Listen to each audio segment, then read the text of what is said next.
Kangjeng Nabi hijrah ti Mekah ka Madinah barang sumping ka Madinah orang-orang Yahudi pararuasa.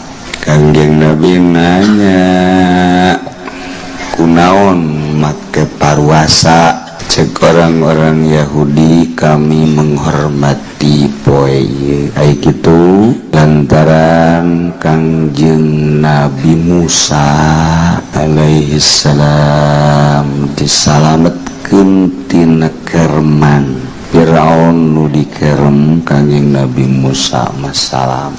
Nah, ieu terjadi harita adalah tanggal 10 bulan Muharram, ianya Asyura. Masya Allah.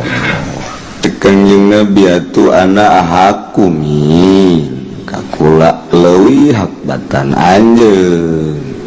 Lantaran kulama jeung Kangjeng Nabi Musa teh sadarajat. Tak Kangjeng Nabi puasa di bulan Muharram tanggal 10 yakni Yaum Asyura. Memeh Ramadan terus Kangjeng Nabi puasana 10 Asyura.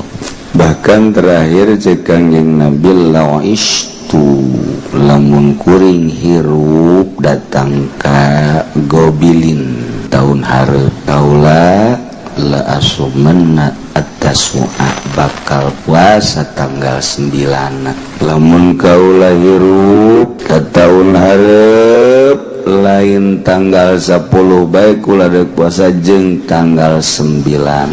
Tapi ternyata Kangjeng Nabi haju maot pupus tekungsi puasa tasua. Nah, ngan aya bahasa mun hirup mah datang ka taun hareup endeup puasa tanggal 9. Tak urang mah disunahkeun 2, hiji tasua nomor kadua Asyura.